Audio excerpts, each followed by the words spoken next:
observando aquele vão por entre as telhas, um enxame de abelhas parou para descansar.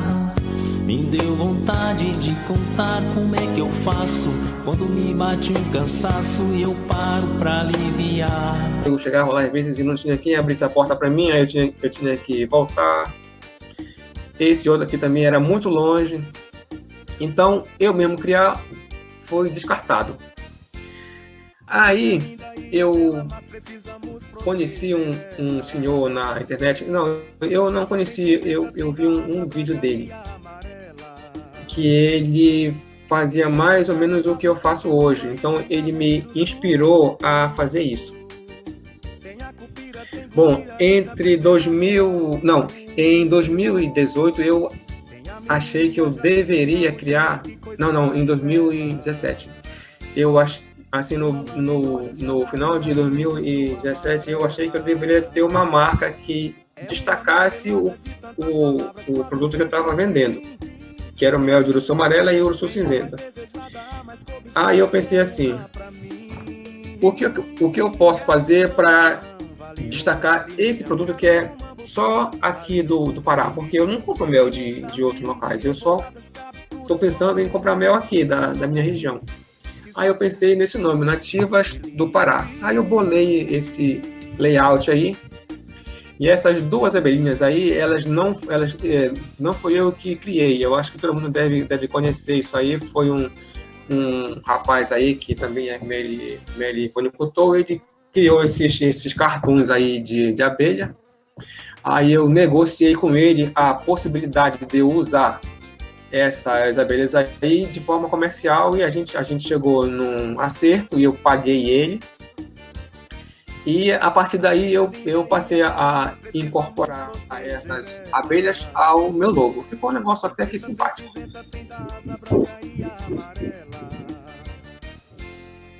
Tá, Yuri, sim.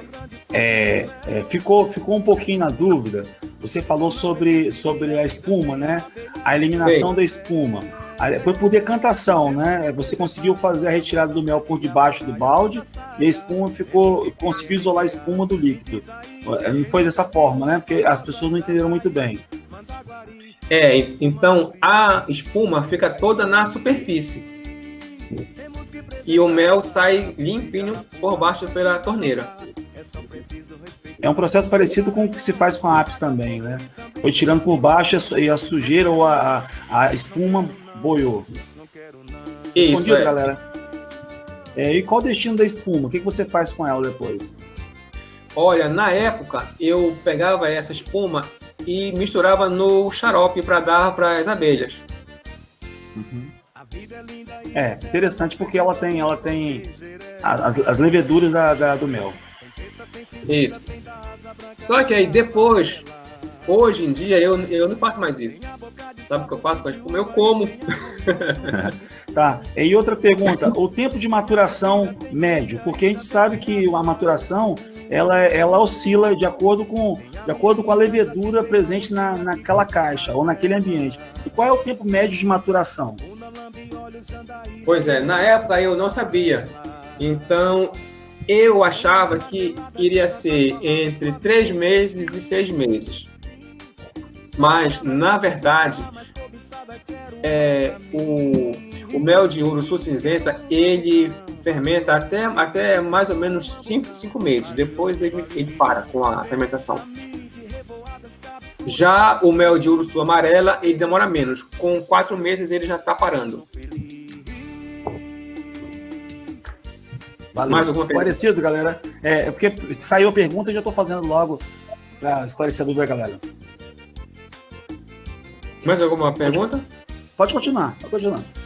Tá, então eu tinha feito aqueles meus rótulos meio fuleirinho, né? Aí já em 2018 eu já resolvi fazer um upgrade na aparência, tanto dos rótulos como nas garrafinhas. Então ficou com uma aparência melhor. Eu já tinha conseguido dominar a espuma.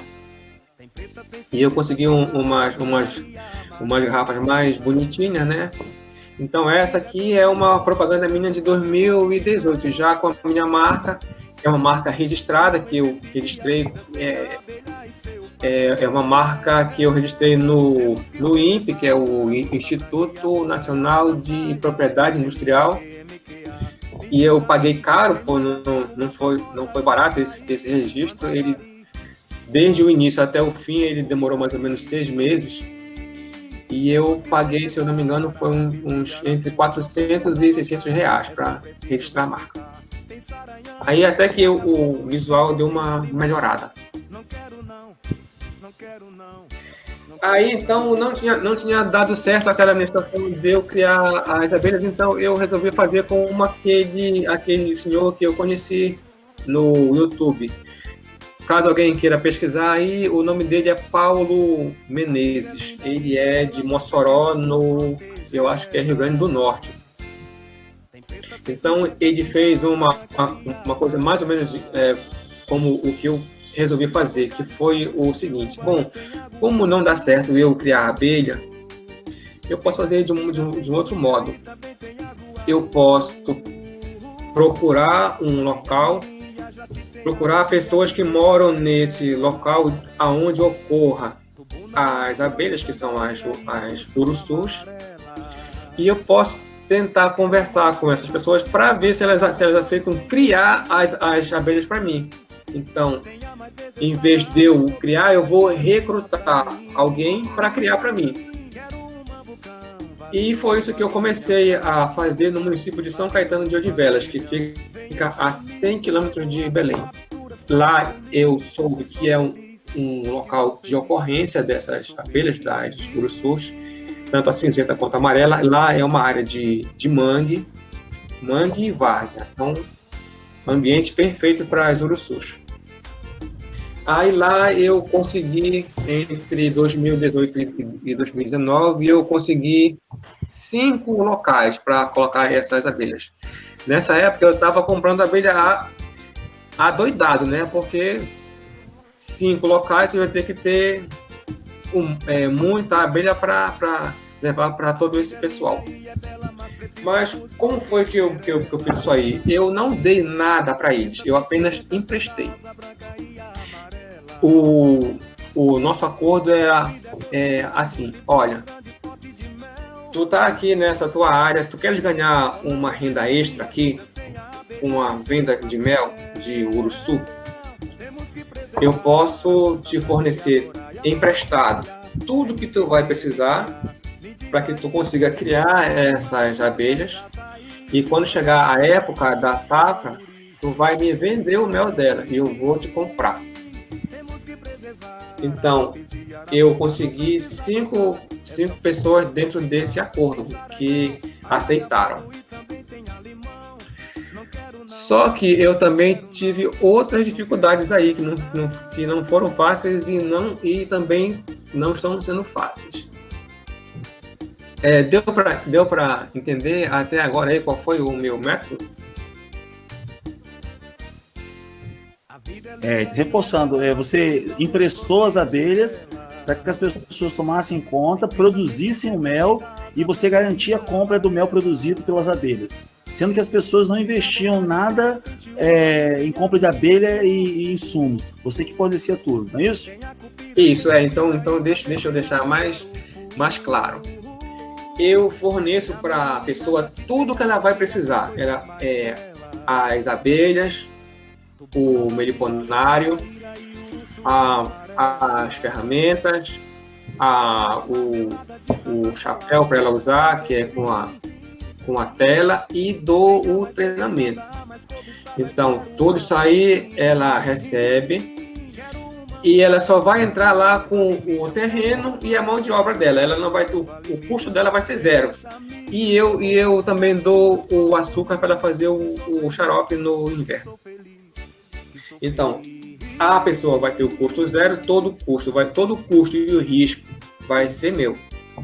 Então, a partir desse momento aqui, que eu comecei a encarar de fato a meliponicultura como um investimento que poderia dar lucro. E dá. Então, esse aqui foi um dos métodos. Então, eu recrutei essas pessoas aí, eles toparam e tem dado certo. Mas desses 5 locais aí, 3 não deram certo. Quer dizer, 1 não deu certo e 2 não estão dando muito certo, que é onde está o Acácio, não sei se dá para ler aí, o Acácio, a Regina e o Isaac. Aonde se mostrou um local bem promissor é onde está o seu Raimundão, que é o do lado direito, e o do Eduardo do lado esquerdo. Então, esses 2 aí, eles são bem promissores e eu acho que eu vou ter uma boa produção com eles. Então isso aqui foi a minha opção para ter uma produção minha própria. Agora, fora isso aqui, antes de chegar nesse pessoal aqui, depois que aquele rapaz disse que não ia mais vender o mel para mim, eu comecei a, paralelo a isso aqui, a essa situação toda, eu comecei a procurar quem poderia me fornecer mel na mesma região desse rapaz. Aí eu viajei para lá, né? Não conhecia a área, não conhecia ninguém, mas mesmo assim eu consegui começar a conhecer os meliponicultores lá da área. Isso foi em 2017. Então eu comecei a conhecer esse pessoal, mas eu cheguei lá muito tarde, já quase não tinha mel nessa época, porque eles já tinham vendido. Então, o que sobrou lá de mel, eu comprei tudo deles.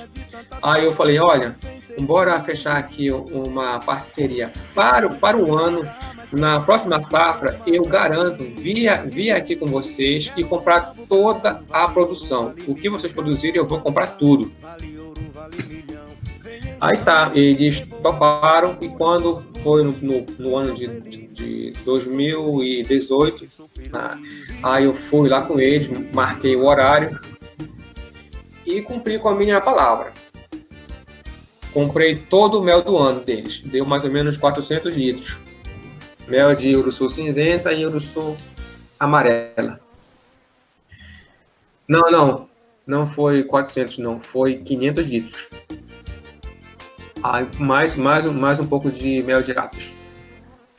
Aí eu comprei tudo, então a partir daí eu comecei a ter como é que pode dizer? Eu comecei a ter um vínculo com eles. Eu com eles e eles comigo, porque o preço que eu oferecia para eles era melhor, era mais vantajoso que o preço que outras pessoas que iriam lá ofereciam. Então eu sempre tive um preço melhor para eles do que o preço de outros. Então foi mais um motivo para eles venderem para mim.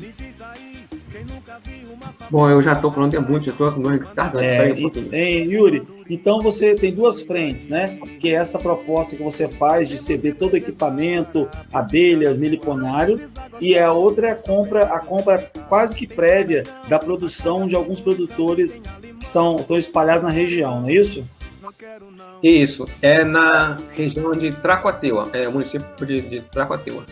Então, assim, outras coisas que eu gostaria de falar com você, que eu estou lendo aqui as perguntas, né? É importante frisar o seguinte, que você fala o tempo todo da eficiência da produção de mel na região adequada, no bioma adequado, que é muito importante as pessoas ouvirem isso, quando se fala de trazer abelhas de outro bioma para um bioma diferente, um bioma que não é dessa abelha.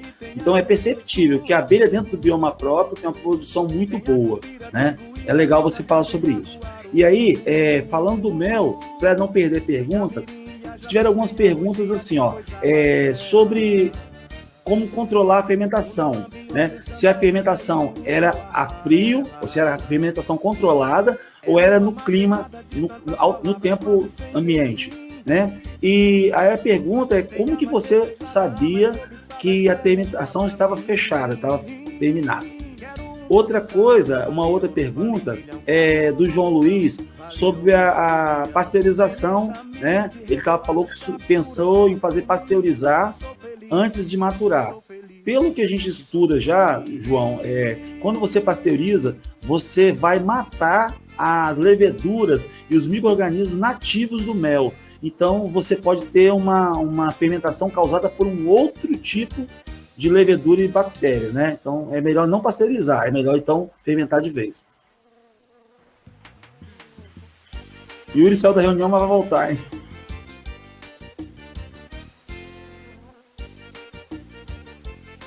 Ele deve ter saído sem querer. Aproveitando aí, sejam bem-vindos a todos, ó. Nós temos 47 pessoas ao vivo aí, ao vivo não, participando, e somente 32 fizeram movimentação no chat.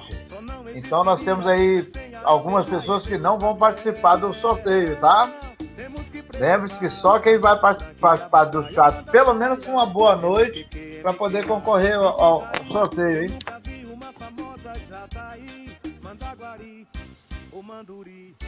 E tá tentando voltar, tá, gente? Temos que preservar a pes e arapuá. Não precisa gostar, é só preciso respeitar. Tem saranhão, acaga fogo e também tem alimão. Ó, ele pediu para avisar que deu um probleminha no computador, ele já tá voltando. Pediu pra gente aguardar um pouquinho, tá bom?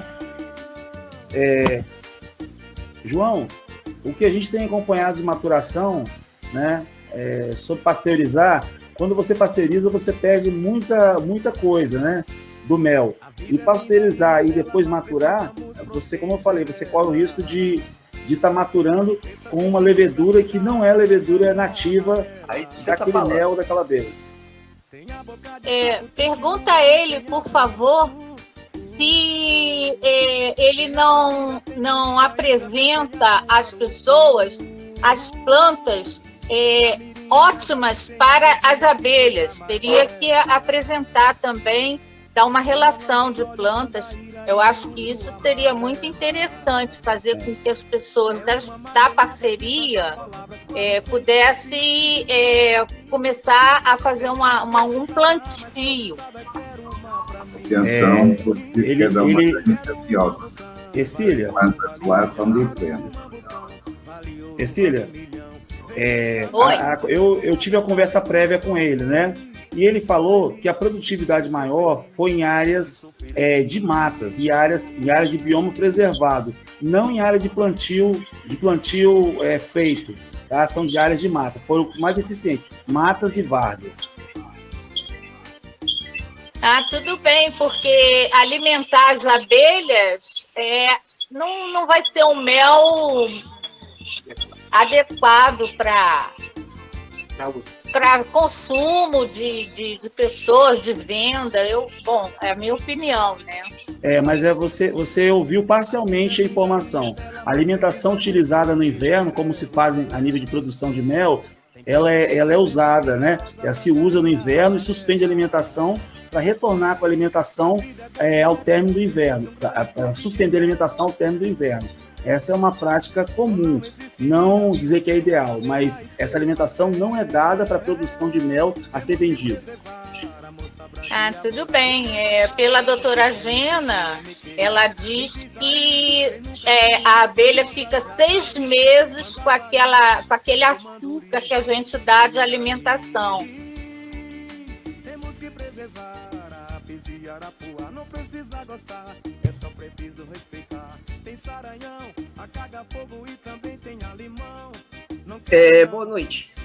Tem uma questão que eu fico imaginando com relação à alimentação prévia, mesmo que se pare 3 meses antes, 2 meses antes, através da observação.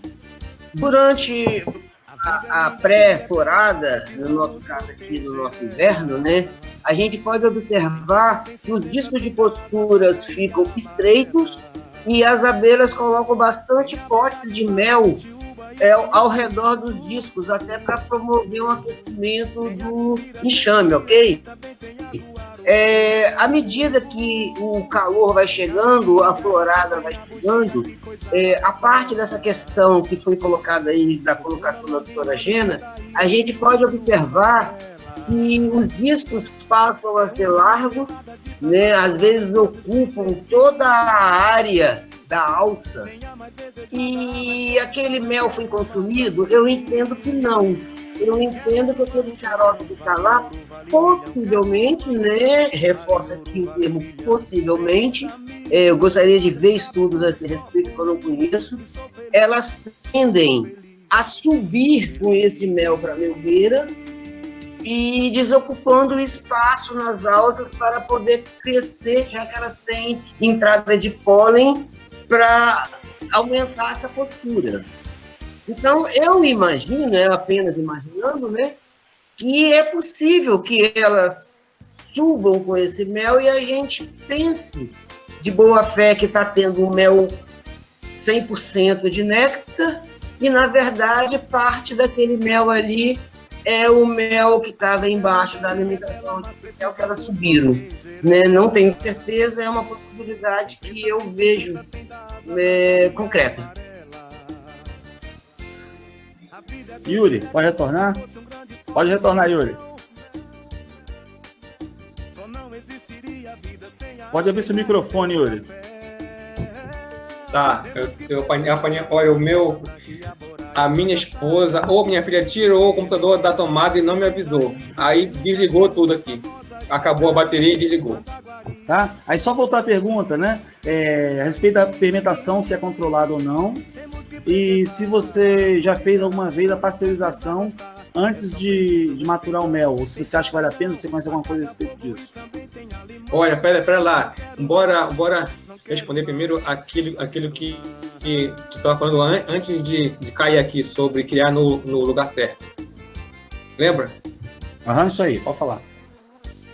Pois é, então, pela minha experiência, prática, uruçu não dá para criar em qualquer lugar e você tem mel. Eu mostrei aqui para vocês três locais de vários que eu já tentei criar, todos locais próximos de mata, até local de mata fechada, ela não produz nada, ela passa fome e morre, se não alimentar ela com xarope. Ela precisa da mata correta. Eu estou falando da uruçu que eu conheço, não sei outras. A que eu conheço é a cinzenta e a amarela, daqui do Pará. Então, elas têm que estar na mata certa para ter produção de mel. Ela consegue o pólen. Pode ser qualquer mata, ela consegue o pólen, mas o néctar não. Tem que ser com a vegetação certa. Por isso, eu penei muito até conseguir achar um local certo onde ela ocorre e que os próprios caboclos do local disseram, olha, aqui tem muito dessa abelha. Aí foi lá que eu coloquei e foi o local que deu mais certo até hoje. Só não deu mais certo porque, infelizmente, o município que eu coloquei, que é o município de São Caetano de Odivelas, ele é dominado pela apicultura. Então, como eu mostrei para vocês aqui, nesta foto, deixa eu ver se eu encontro ela aqui. Observando aquele vão por entre as telhas, um enxame de abelhas parou para descansar. Me deu vontade de contar como é que eu faço quando me bate um cansaço e eu paro para aliviar. Tão diferente das abelhas pequeninas descansando lá em cima, eu prefiro aqui no chão, olhando o céu por entre as folhas que balançam.